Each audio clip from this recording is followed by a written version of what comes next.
Boku no Hero Academia ou My Hero Academia finalmente chegou ao fim. O mangá que começou a ser publicado em 2014, uma promessa como grande sucessor de vários nomes do Battle Shonen, o Big Three, Dragon Ball, Bleach, Naruto, chegou fazendo muito sucesso, trazendo muita atenção, mas agora os comentários que rodam a internet que final horrível! Será mesmo? Eu tô aqui para comentar sobre a finalização do mangá de Boku no Hero Academia, o que veio dessa história, quais foram as conclusões dos principais personagens, a memória e a mensagem que ficou, e se isso realmente significou um final completamente ou, sobretudo, ruim. A história de quando eu virei o herói número 1.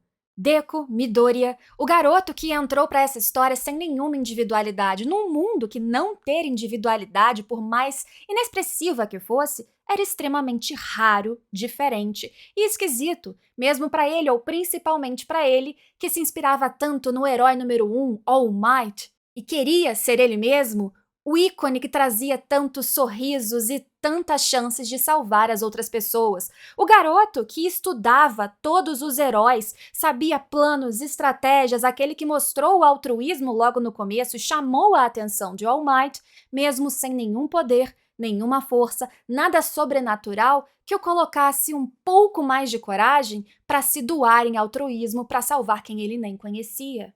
Deku que passou a sua jornada absorvendo todas as características e potências de um One for All, que era extremamente difícil para qualquer corpo, especialmente o dele.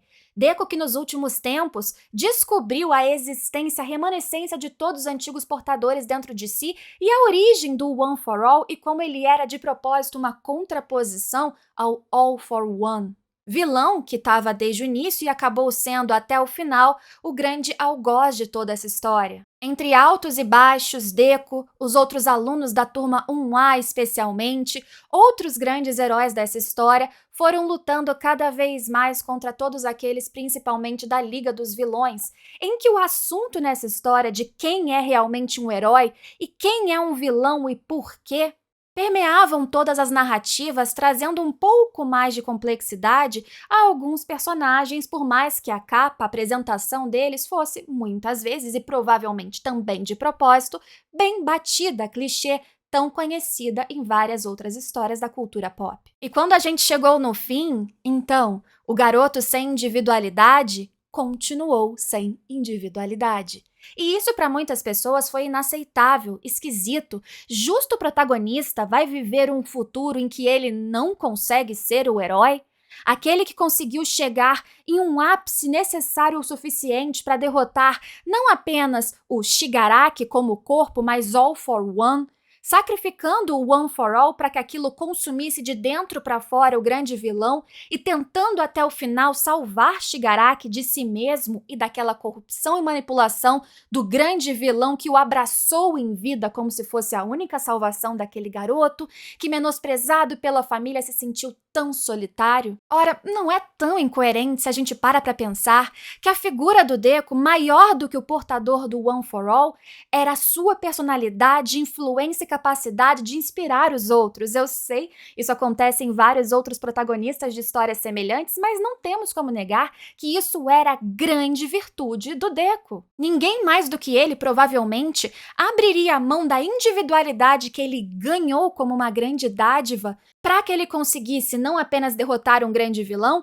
mas também, talvez, salvar Shigaraki. Ele não salvou fisicamente, mas talvez no emocional, Shigaraki encontrando a remanescência, a essência da sua avó, tenha, num momento final, tido a sua redenção. Ainda linkado à Liga dos Vilões, sim, porque também na Liga dos Vilões existiam conceitos, vínculos, propósitos e uma amizade ou união no sofrimento, no abandono, na rejeição. Tudo bem que, em propósito de sucessão, teria feito muito mais sentido nessa história se em algum ponto All Might realmente tivesse falecido, como todos os outros antigos portadores. Mas a história, por bem, resolveu manter este mentor tão importante para a evolução e psicológico do Deku, e talvez também para mostrar pra gente que mesmo depois da aposentadoria e ao perder as últimas chamas daquele grande poder ou individualidade, uma pessoa, um ex-herói, pode continuar sendo importante de outra maneira. E que pessoa talvez mais apropriada para o cargo de um professor do que Deku, que estudou tanto todos os outros heróis,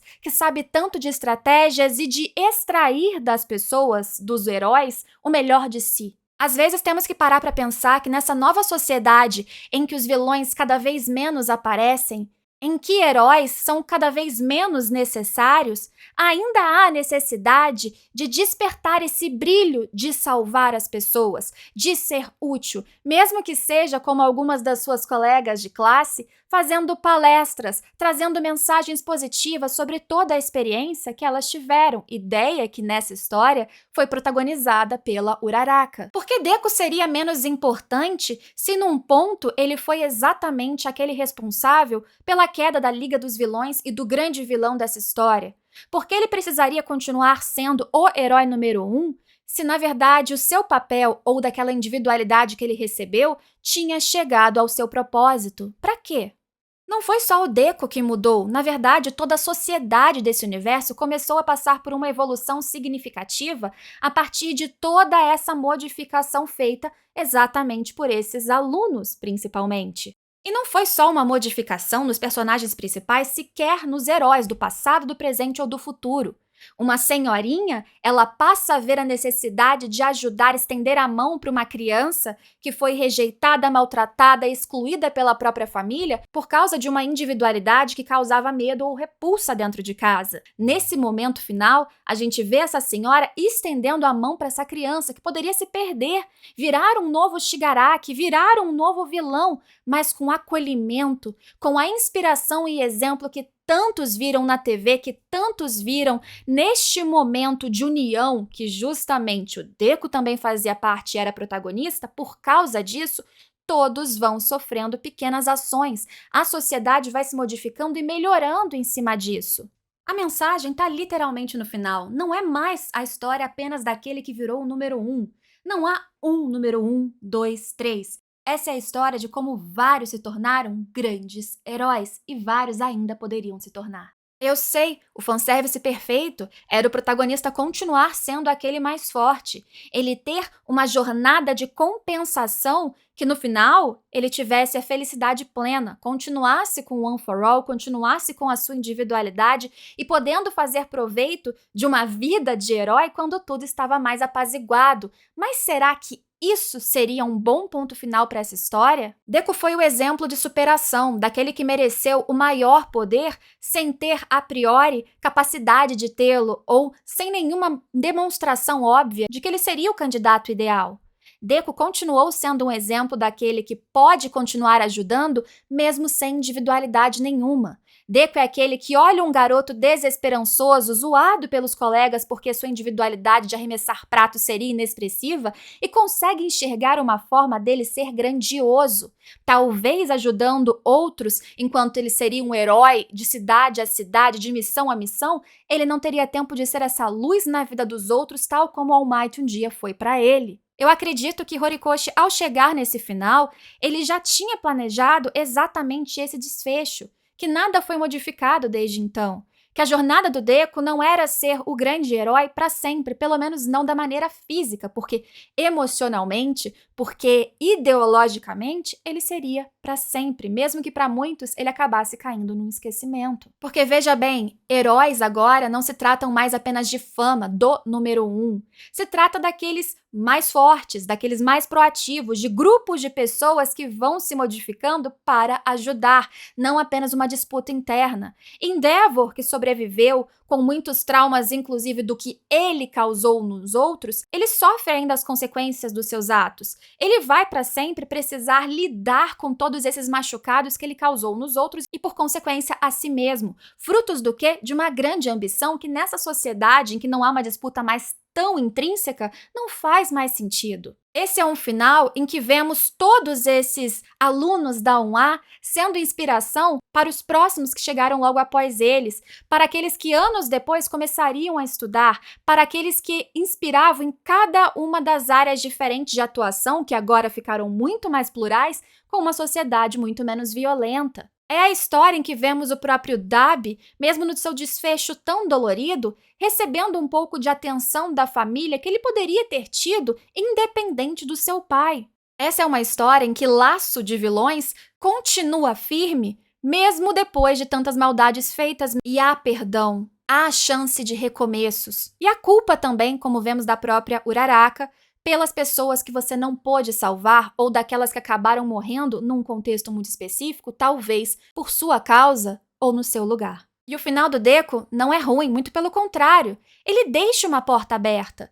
Equipamento foi desenvolvido especialmente para ele, para o seu corpo, entregue pelo All Might, para que ele conseguisse extrair dessas pequenas chamas que sobraram, ou do seu próprio corpo mesmo sem individualidade, as capacidades que ele tinha anteriormente, sem prejudicá-lo. Ele pode, se quiser, pelo final como fica, ser ainda um herói atuante. Não, na minha opinião, abandonando o que ele já faz hoje, que é ensinar e inspirar tantos outros jovens. Por que não uma mescla das duas coisas? E por que não mostrar que nessa sociedade, agora, talvez aqueles sem uma individualidade tão expressiva, mas que tem esse ímpeto emocional, psicológico de caráter de ser um grande herói, eles possam ser. A tecnologia evoluindo o suficiente para dar capacidade de todos serem o que quiserem e não apenas dependerem de uma individualidade de nascença. É uma sociedade, pensemos bem, muito mais igualitária. Faz sentido como conclusão. E não me entendam mal, eu reconheço